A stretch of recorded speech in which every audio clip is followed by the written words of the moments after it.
Bonsoir chers tous, je suis Kouyabe Pamindiri, étudiant en informatique, Master 1 informatique à l'université de Ngaoundéré.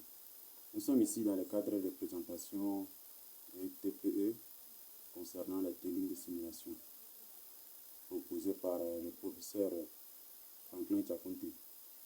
Alors il est question ici de présenter, de déployer NS3 dans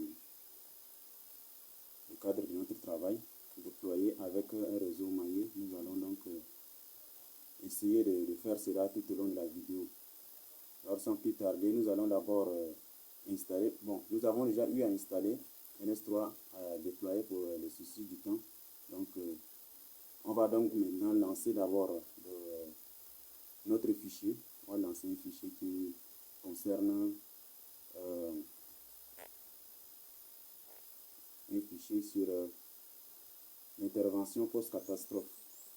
Donc, dans notre cas d'étude, nous avons choisi l'intervention post-catastrophe et notre cas d'étude. Nous allons donc essayer de générer un code qui va nous permettre de visualiser ou encore d'analyser les trafics tout au long de cette vidéo. Par exemple, le contexte de notre choix ici, notre cas d'étude. Une ville a par exemple suivi un tremblement, et donc comment nous allons placer les agents ou encore comment nous allons utiliser la simulation pour essayer de visualiser en fait les trafics. Par exemple, comment les secourir ou encore comment réussir à savoir la localisation de tout et chacun. Voilà en quelque sorte. L'objectif est de déployer un réseau de communication sans fil maillé dans une zone sinistrée par exemple. Et donc nous avons généré un petit code qu'on va exécuter là tout à l'heure. On exécute notre code et ensuite on va visualiser ce qui se passe. Voilà notre code que nous avons nommé ExoMaillé. Ok, notre code a déjà été exécuté. Nous allons démarrer un logiciel de visualisation qui est intégré à NS3 qui s'appelle NetAnim. On va démarrer ce logiciel.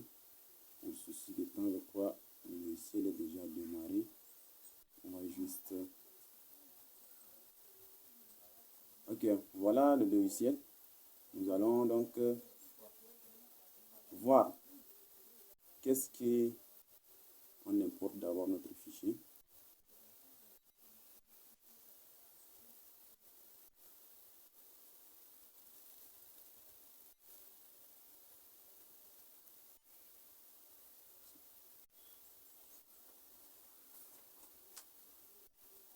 Nous allons choisir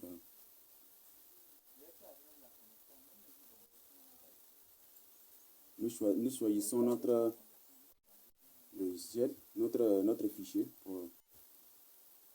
Voilà. Nous avons donc différents sites qui représentent en quelque sorte les points qu'on a fixés, les nœuds qu'on a fixés, les nœuds du réseau. Nous pouvons voir avec des couleurs différentes qui représentent des endroits un peu différents. Nous allons donc exécuter pour voir comment le trafic se passe. Ok, voilà donc nous voyons que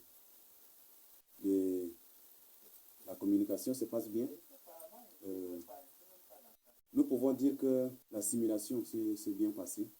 Donc je vous remercie pour le temps que vous avez pris pour regarder cette vidéo.